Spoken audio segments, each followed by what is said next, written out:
नमस्कार दोस्तों, कैसे हैं आप लोग। आशा करता हूँ अच्छे होंगे। जैसा कि हम देख रहे हैं, पिछली बार हमने क से लेके ज्ञ तक 36 व्यंजनों को यानी क से लेके ज्ञ तक के पूरे अक्षरों को हमने हिंदी में और इंग्लिश में लिखना और पढ़ना और उसे पहचानना भी हमने सीखा था। क्योंकि अब बारी है 12 खड़ी की कि 12 खड़ी कैसे लिखी जाती है। तो दोस्तों, मैं आपको पहले बता दूं कि जो 12 खड़ी है ये कोई कठिन नहीं है और इसमें कोई ख़ास टेक्निक नहीं है। जैसा कि हम लोग पहले पढ़ चुके हैं, ये अ से अह तक जो है कि पूरी मात्राओं के बारे में हम पढ़ चुके हैं और आशा है कि पिछले वीडियो में आप इसको अच्छी रीति से सीखे होंगे। तो अगर आप ये अ आ की मात्रा अच्छी रीति से याद कर चुके हैं, ठीक है, ये मात्राएं जो हैं और इसे हिंदी में क्या है और इंग्लिश में कैसे है, ठीक है। जो हिंदी की मात्रा है आ की, ई की, ऊ की, ये सब मात्राएं हैं।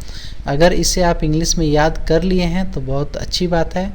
और ये आपने सीख लिया है, यानी कि स्वर की मात्राओं को इंग्लिश में लिखना सीख लिया है। और उसके बाद क से लेकर ज्ञ तक ये जो व्यंजन है, इन अक्षरों के बारे में भी आपने अच्छी रीति से सीख लिया है। और हर एक अक्षर की इंग्लिश क्या होती है, इसे भी आपने अच्छी रीति से सीख लिया है। इसलिए जो हमारी ये 12 खड़ी है, 12 खड़ी स्वर और व्यंजन के सहयोग से ही बनती है। क्योंकि देखिए, जो क है, क के बाद जो का, की, कु, क्री, के, कै, को, कौ, कं, क, तो ये जो बना है क के बाद से ये जो आगे की जो मात्राएं जुड़ी हुई हैं, ये सारी स्वर की मात्राएं जुड़ी हुई हैं। जैसा कि आप देख रहे हैं कि इसीलिए हमने ऊपर यहाँ लिख दिया है कि आप मात्राओं को अच्छी रीति से यहाँ देख लेंगे और देख के इस चीज़ को समझ पाएंगे कि जो क है, क के बाद का लिखा हुआ है। का का मतलब कि पहले तो क लिखा, लेकिन उसके बाद जो है क लिखने के बाद जो उसके बाद आ की मात्रा लगे तो ये का हो गया, ठीक है। जो क है, क से पहले छोटी ई की मात्रा लग गई तो ये क्या हो गया, की हो गया। और क पर बड़ी ई की मात्रा लगे तो ये क्या हो गया, की हो गया। तो आगे जो है कि मात्राएं लगती चली जाएंगी और उसकी इंग्लिश लिखते चले जाएंगे। तो आइए पहले हम सीखते हैं इसको कि 12 खड़ी बनती कैसे हैं। जैसा कि आप देख रहे हैं कि यहाँ क लिखा हुआ है, इस क को इंग्लिश में लिखना है तो हम पहले ही सीख चुके हैं कि के से क होता है, यानी क को इंग्लिश में लिखना है तो उसे के लिखेंगे, ठीक है। के की स्पेलिंग के होगा। उसके बाद का है, अब लिखना है हमें का, तो ये तो हम जानते हैं कि जो क है तो इसको हम के से लिखते हैं, लेकिन इसमें आ की मात्रा लग गई है तो इस आ की मात्रा के आगे देखिए, यहाँ जो आ की मात्रा है ऊपर, ये देख रहे हैं, ये आ की मात्रा है। तो इस मात्रा की का जो इंग्लिश में हम लिखे हुए हैं क्या है, ए है। तो के आगे यहाँ पर जो के लिखा हुआ है, के आगे ए लगा देंगे तो ये क्या हो जाएगा, का हो जाएगा। उसी रीति से आगे जो आप देख रहे हैं कि क पर छोटी ई की मात्रा लगी है, तो क्या करेंगे कि ये जो क है, इस क के को हम के से लिखेंगे, ये तो हम जान रहे हैं। लेकिन जो छोटी ई की मात्रा है वो यहाँ देखिए आप, जो छोटी ई की मात्रा है उसको इंग्लिश में आई से हम लोग दर्शाते हैं, तो यहाँ इसके आगे आई लगा देंगे, ठीक। अब ये क्या हो जाएगा, ये की हो जाएगा। ये जो स्वर बोला जाएगा थोड़ा जल्द बोला जाएगा, मतलब जल्दी में कम समय में बोला जाएगा, इसे क्या पढ़ेंगे हम, की, ठीक है। लेकिन उसके बाद जो आता है की पर बड़ी ई की मात्रा लगी है, तो ये हम जानते हैं कि क को इंग्लिश में के से लिखते हैं।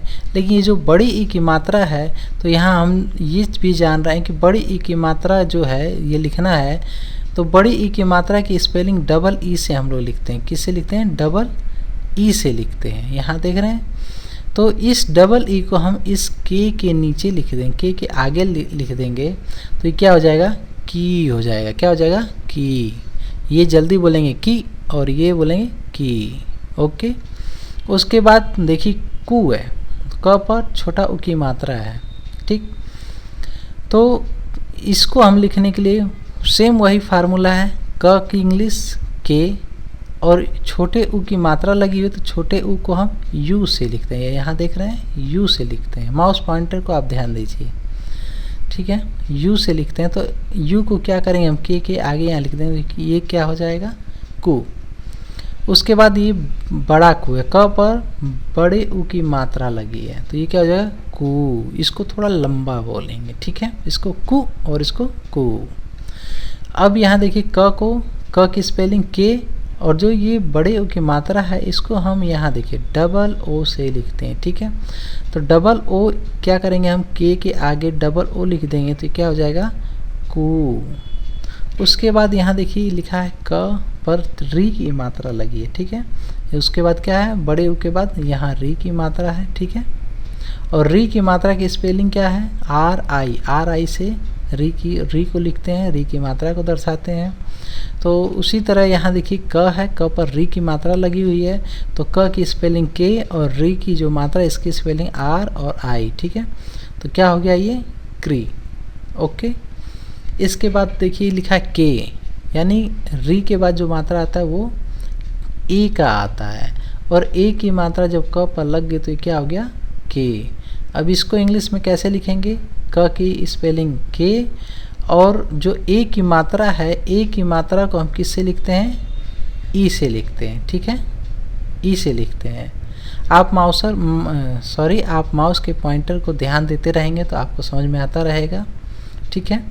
तो ए की जो मात्रा है इस ए की मात्रा को इंग्लिश में हम ई से लिखते हैं, ठीक। तो यहाँ क की स्पेलिंग के और आगे ए की मात्रा की स्पेलिंग ई, तो ये हो जाएगा के, ठीक है।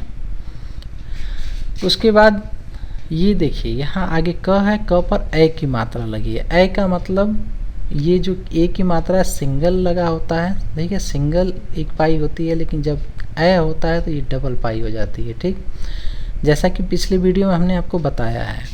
तो क पर ए की मात्रा लगे तो क्या होगा कै हो गया। अब कै को इंग्लिश में लिखना है तो के की स्पेलिंग क्या होगा के, लेकिन ए की जो स्पेलिंग है क्या है ये ए आई से ए, इसलिए यहाँ क्या करेंगे ए और आई लगा देंगे, ठीक है।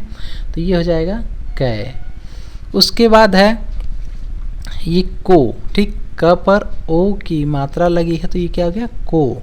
ये तो हिंदी में हो गया, लेकिन इंग्लिश में लिखना तो क्या करेंगे, क की इंग्लिश क्या है के, और ओ की मात्रा की जो इंग्लिश है वो है ओ, तो के आगे लिख देंगे ओ, ये हो जाएगा को। इसके बाद है क, और पर ओ की मात्रा है, ठीक है, क पर क्या है ओ की मात्रा है तो ये क्या हो जाएगा कौ, क्या हो जाएगा कौ। अभी ये हिंदी में हो गया, लेकिन इसको इंग्लिश में लिखना है तो क्या करेंगे, क है, क की स्पेलिंग के हम जान रहे हैं, इस यहाँ पर के लिख देंगे, लेकिन जो ओ की ये जो मात्रा लगी हुई है तो यहाँ देखिए ऊपर ये जो ओ की मात्रा है, इस ओ की मात्रा की इंग्लिश क्या है ए और ओ, ठीक है, ए ओ। तो यहाँ पर क्या करें के आगे ए ओ लिख देंगे, ये क्या हो जाएगा कौ, ठीक है। उसके बाद है कंग, क पर अंग की मात्रा लगी हुई है तो इसे क्या पढ़ेंगे कंग। अब यहाँ देखिए क को हम के से लिखते हैं, लेकिन इसकी जो मात्रा है अंग की मात्रा है, यहाँ ऊपर देखिए अंग की मात्रा क्या है ए एन से लिखा हुआ है, इसलिए यहाँ इसके आगे क्या करेंगे हम ए और एन लगा देंगे, क्या हो जाएगा कंग।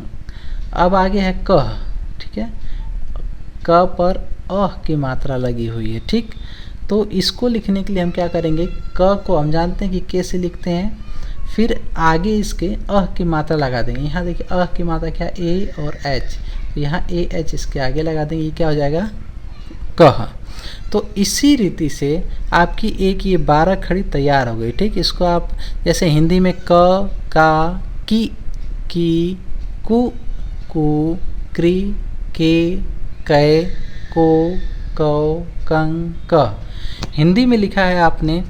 उसी तरह से इंग्लिश में के से क, के ए से का, के आई से की, के डबल ई से की, के यू से कु, के डबल ओ से कु, के आर आई से क्री, और के ई से के ए आई से कै, के ओ से कौ, के ए ओ से कौ, ठीक है, के ओ से कौ और के ओ से को और के ए ओ से कौ, ठीक है, के ए एन से कंग और के ए एच से कह। तो इसी तरह से जैसे आपने देखा कि क को हम के से लिखते हैं, लेकिन इसका अलग अलग मात्राएं जब इसकी जो 12 मात्राएं हैं हमारे स्वर की, जब ये मात्राएं इनके ऊपर लगती हैं तो इनको क्या पढ़ा जाता है ये आप समझ गए हैं, ठीक है। और इंग्लिश में कैसे लिखा जाता है ये भी आप समझ गए हैं। इसी तरह से आगे का जितना भी अक्षर है, 35 अक्षर है नीचे, ठीक है, ये जितने भी अक्षर हैं, ख है, ग है, घ है, तो इसी रीति से ख को हम के एच से लिखते हैं, लेकिन जब खा लिखना होगा तो के एच ए लिखेंगे, ठीक है। आ की मात्रा ए, के एच आई से खी, के एच डबल से खी, के एच यू से खू, ठीक है। आगे क्या करना है, जो मात्रा लगी है उसकी यहाँ से स्पेलिंग उठाइए लगा दीजिए, ठीक है। आगे जो भी मात्रा लगी है यहाँ से स्पेलिंग उठाइए लगा दीजिए, ठीक है। आप ये स्वर के सारे मात्राओं को जब आप अच्छी रीति से याद कर लेंगे तो ये जो 12 खड़ी है ये लिखना आपके लिए बेहद आसान होगा, ठीक है। तो इसे आप क्या करिए कि अच्छी रीति से आप याद कर लीजिए कि के से क होता है, के से ख होता है, जी से ग होता है, ठीक है। जब आप इसे, ठीक है, ये देखिए क से लेके ज्ञ तक जब हर एक अक्षर की स्पेलिंग को आप याद कर लेंगे तो आपको ये 12 खड़ी लिखना बहुत ही आसान हो जाएगा, ठीक है। तो जैसे क से लेके घ तक यहाँ हमने लिखा हुआ है, ठीक है। देखिए सेम प्रोसेस है, जैसे हमने क को बनाया है वैसे यहाँ के एच ए लगा दिया, ठीक है। जैसे जैसे हमने इसे बनाया है वैसे वैसे ही ख की 12 खड़ी लिखी है, ग की 12 खड़ी लिखी है, घ की 12 खड़ी लिखी है, ठीक है। वैसे ही आगे हमने यहाँ च, छ, ज, छ, ठीक है, ट, ठ, ड, ढ, ण, त, थ, द, ध, न, प, उसके बाद है फ, ब, भ, म, य, उसके बाद से र, ल, व, स, सलगम स, षटकोट स, उसके बाद छोटा स, फिर ह, छत्री छ, उसके बाद त्र है, त्र के बाद से ज्ञ है, ठीक है। तो ये पूरा क से लेके ज्ञ तक, ठीक है। यहाँ देखिए क, ठीक है, क से लेके और हमने पूरे ज्ञ तक आपके आगे लिख के दे चुका हूँ। इसे आप चाहें तो बाई बाई करके वीडियो को पुश करके अपने नोटबुक पर भी क्या कर सकते हैं, इसे लिख सकते हैं। और वैसे तो अगर आप इन मात्राओं को अच्छी रीति से याद कर लेते हैं और ये यहाँ जो है कि हर एक व्यंजन को की स्पेलिंग को आप याद कर लेते हैं तो ये बनाने में आपके लिए कोई कठिन नहीं है। ये आप आंख बंद करके लिख लेंगे और किसी को पढ़ के सुना भी देंगे, ठीक है। तो आशा करता हूँ कि ये वीडियो आपको बहुत अच्छी लगी होगी और मेरे ख्याल से अच्छे तरीके से समझ भी आया होगा। अगर आपको नहीं समझ में आया है तो कमेंट में ज़रूर लिखें ताकि हम इसे और भी बेहतर तरीके से आपको बता पाएँ। और अपनी राय कमेंट बॉक्स में दें और हमारी वीडियो अच्छी लगी है लाइक करें और हमारे चैनल को भी सब्सक्राइब करें ताकि अगली वीडियो जो हम चैनल पर डालें तो आपको तुरंत मिले, ठीक है। Okay, good bye.